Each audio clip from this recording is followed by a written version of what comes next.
xanuunka dhiikarka loo yaqaan waa dhiikarada dadka kale ba ku dhacawn laakiin kan wuxuu kaga duwan yahay hooyadiiba ku dhacay marka kale wuxuu kaga sii duwan yahay kalena iyada uur leh buu ku dhacay waxa jira marka xanuunadan magaranaysa ama dhiikarka wadnaha xanuunka dhiikarka ku dhaca hooyada uur kale wuxuu qaybsamaa dhowr nooc waxa jira dhiikar hooyadu iyadoo ama ay ogtahay ama aanay ogeyn marka hooyo uur la leeyahay waxa uurkunba muhiimka ah waxa laga hadlayaa waa uurka marka waxa jiri kara dhiikar isagu markii horeba intaanay uurkaba lahaanin aanay yeelan uurkaba ka hor ay wadatay ama aha ogaato ama yaanay ogaanin marka kaas waxa la yiraahdaa magaranaysa pre-existing hypertension waxa weeye 20 weeks baa lagu xisaabtamaa uurka marka laga hadlayo marka weekska 20 week intaanay hooyadu gaadhin ayaa waxa lagu ogaaday inay magaranaysa dhiikar leedahay kaas ayaan wuxuu bixinaynaa dhiikar ay hooyadu wadatay ama hooyadu ay qabto ka hor uurka waa gartay kaasi marka wuxuu magaranaysaa ahaan kara essential oo magaranaysaa waa ka sababtiisa aynan la garanaynin oo 95% waana ugu badan dhiikarka ugu badan dhibaatada badan ka kaca 5 soo hadhayna waxa weeye secondary hypertension baa la yiraahdaa kaasi wuxuu noqon karaa magaranaysaa kaliya xanuun ama magaranaysaa meel kale sabab la garanayo ayuu ka kacay noocaasi waxa weeye nooca koobaad nooca labaadna waxa la yiraahdaa uurka laftiisa ayaa keenay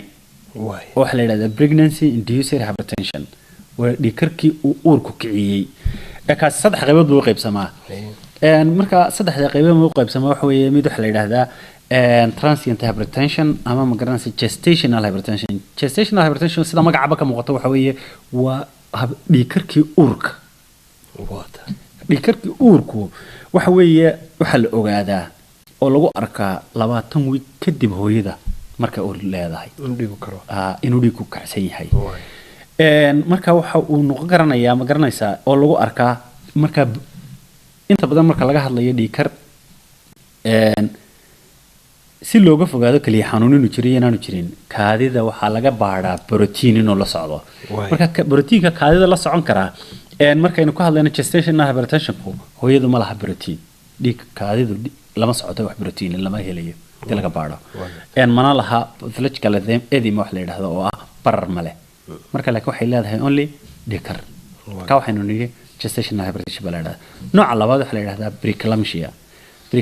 waxa weeye waxay leedahay dhiikar hooyadu numberka labaad waxay leedahay protein ba hadii kaadida la baaro laga helayaa waxaana laga heli karaa oo la socon kara oo saddex ku noqonaya ama magaranaysa uu la socon karaa ama lama socdo barar kaasi waxa weeye loo yaqaanaa hypertensionka magaranaysa la yiraahdo preeclampsia ka saddexaad waxa la yaqaanaa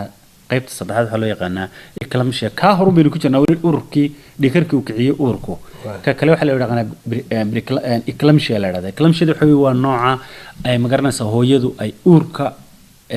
iyadoo leh dhiigu ku karayo proteinkaadii laga helay ay barar yeelanayso dabadna ay dhiikarkii uu keenayo xataa inay kooma gasho oo uu gargarito oo carabka cunto